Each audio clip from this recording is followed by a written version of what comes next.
William Grant is wandering through the avenues of Florence, Italy with his beautiful girlfriend named Isabella. They giggle to each other softly and secretly, passing under the ancient arches and crumbling cathedrals of the narrow and romantic street. They exchange passionate kisses and sly glances, and all passerby who see them think wistfully of springtime romances and sweet lavender. William Grant thinks that he could never be happier. And then his alarm goes off. Will grunts and swings his arms around in the general direction of the snooze button of his alarm clock, only succeeding in ceasing the siren after knocking virtually everything else off his bedstand. 5 minutes, please, he begs the clock. He wants to return to Italy, to Isabella. He's only met her the previous night, but already he finds himself dreaming about her. I've really gone and done it this time, he thinks ruefully to himself. A hopeless romantic, Will has had extremely short but passionate flings with women ever since he was 26, and he is now 28. 2 years of hopeless love and losses. But all that changed last night with Isabella. She was so different from Opal and Sally, who he'd tried out the previous week with disappointing results. He's already nearly forgotten about them, and only remembers their names and faces with extreme concentration. Will, reconciled to his fate, swings out of his bed and trundles towards his shower, only to realize halfway through the shower that his alarm is still sounding. He has to quickly wrap a towel around his midsection, run in, and unplug the damn thing. He can only pray that he didn't get anything too wet, but of course he does. His favorite leather shoes, which are lying on the floor and still stained with blood. Oh no, he mutters, looking at his now ruined footwear. He'll have to get new ones somehow. They were a part of his romance suit, as he calls it. He doesn't feel comfortable around women without his romance suit on or nearby. He also never wears it out on his day-to-day business, since he feels that doing so will spoil whatever mysterious charm his romance suit possesses. Will stands staring at the ruined shoes for approximately 30 minutes, dead to the world, until the bong of the clock tower outside brings him out of his stupor. Chuckling to himself over how upset he had gotten over a silly pair of shoes, he finishes his shower and brushes his teeth, singing, "That's Amore," to himself loudly and out of tune. Fully awake now, Will practically dances down the stairs to the kitchen, eager to see the object of his affection once more. He schmaltzes into the kitchen, adopting a Humphrey Bogart voice, and cries out, "Sweetheart, I've missed ya. Come here and give me a kiss." Lost in the throes of love, Will dreamily opens the fridge and takes out Isabella, or what is left of her. He begins to hum a waltz, kissing Isabella periodically between the notes. "Listen, baby, it's our song. Shall we dance?" Silence is acquiescence, my dear. What's that? You'd love to? Oh, darling. He swings her about in an elegant and passionate two-step, spilling congealed blood all over the kitchen.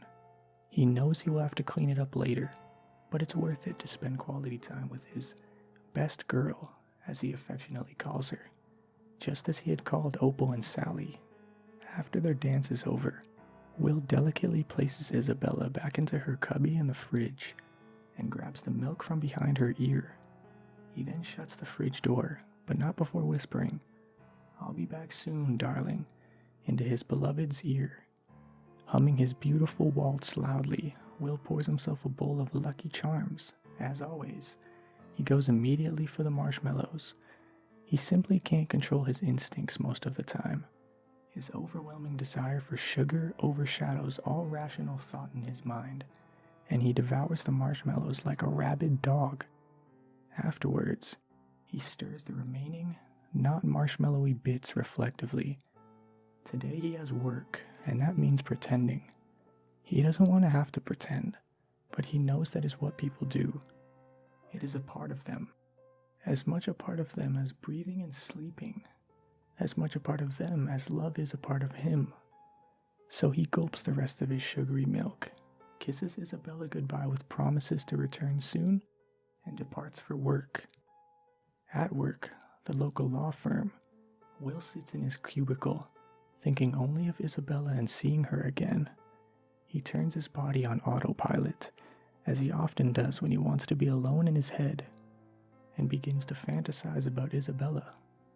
His eyes see faces and names: Mary, Peter, Ash, all of his co-workers, and his mouth takes care of the niceties, smiles, smirks at off-color jokes, short greetings, but his mind is free of contamination from other influences.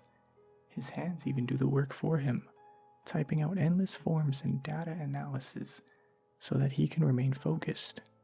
Whatever else we may say about William Grant, we may say that he is focused on what he wants. 5 o'clock. Work is over. In his head, Will has practically worked himself into a frenzy thinking of all that he and Isabella are going to do together. He skips out of his cubicle and smiles at each and every one of his fellow employees, who smile back with genuine affection. After all, he is the friendliest fellow in the workroom. Unbeknownst to Will, his bosses are discussing giving him a raise. His work is always impeccable and meticulous, and his attitude is so refreshing. He might even be managerial status. Will, however, couldn't care less about all of this.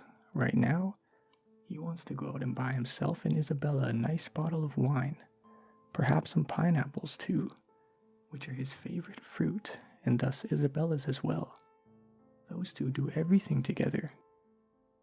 Will goes straight for the best wine in the store.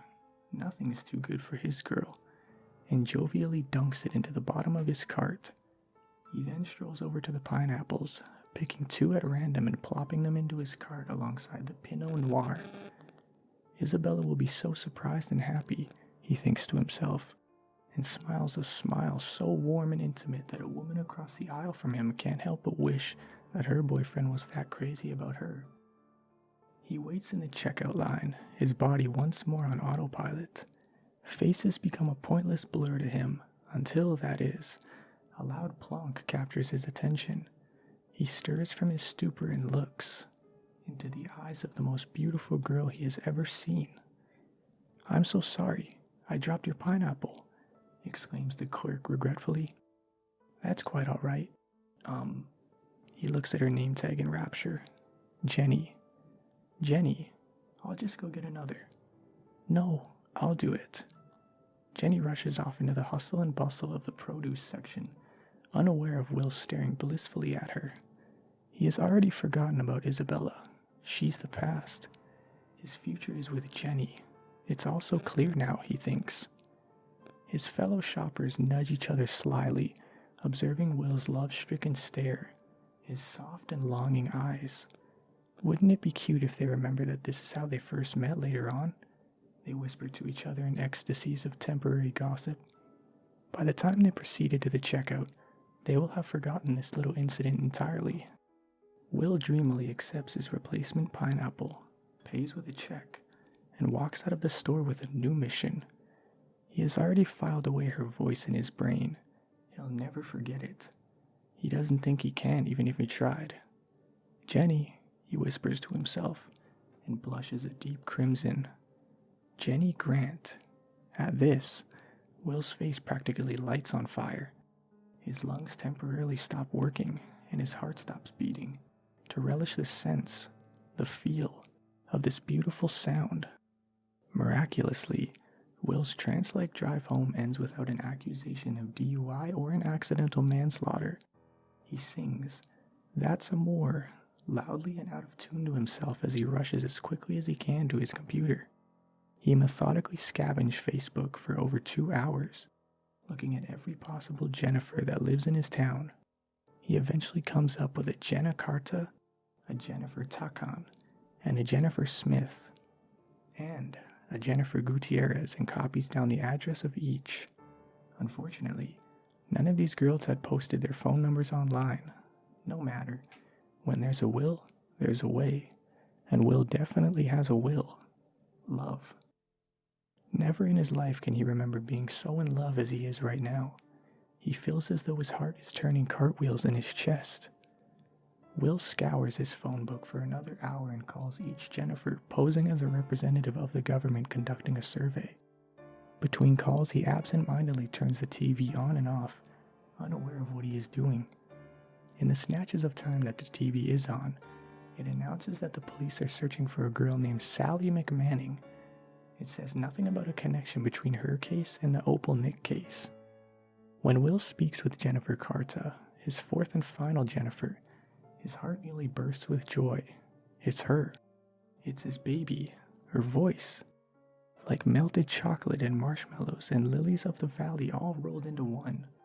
Will withdraws into his mind to dream about all the times he and Jenny will share, and his mouth again takes over.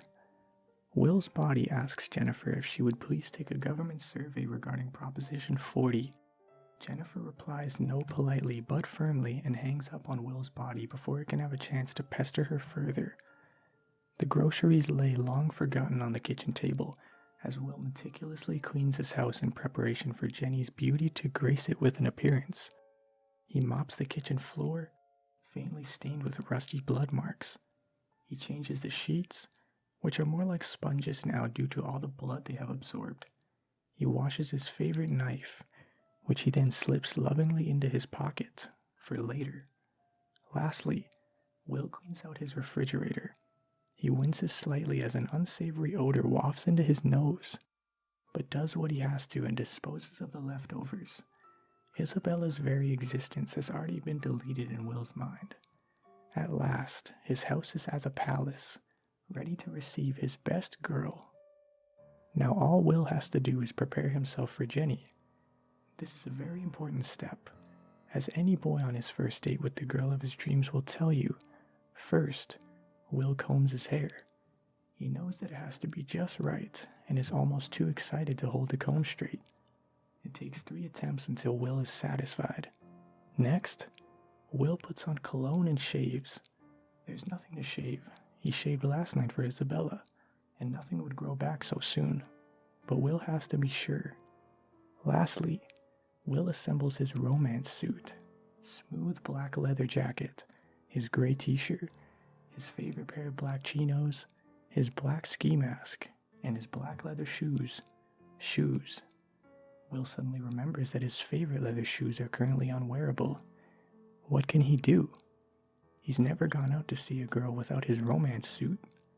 Will stands rock still, his mind in crisis. He can't go and see Jenny without his shoes. Will ponders his dilemma for half an hour, standing motionless in deep thought, his face slack and his eyes glazed. A fly lands on his forehead and ambles about absently for 2 minutes before flying off to seek greener pastures. A tiny droplet of drool inches out of the corner of his mouth and hangs in stasis. After much internal deliberation, his eyes regain their glow of flaming passion. If Jenny loves him as much as he loves her, and she very much does, there is no doubt whatsoever of this in Will's mind. Then she won't mind the incompletion of his romance suit. How could she? Will's face lights up in a blaze of emotion. He feels the gravity of the moment, the freedom he now possesses, the confidence he now has. Love looks not with the eyes, but with the mind, said Shakespeare, and Will cannot agree more. Love has triumphed this warm Tuesday night. Having doffed his tattered white Vans, Will slips quietly out of his front door. He feels the soft, cool air and marvels at the thought that somewhere Jenny is feeling the exact same breezy kiss. He thinks to himself, I will have to remember this Tuesday as the happiest day of my life, the day I met Jenny. Smiling deeply, he begins to skip to Jenny's house, humming a sweet and sensuous waltz to himself the whole way.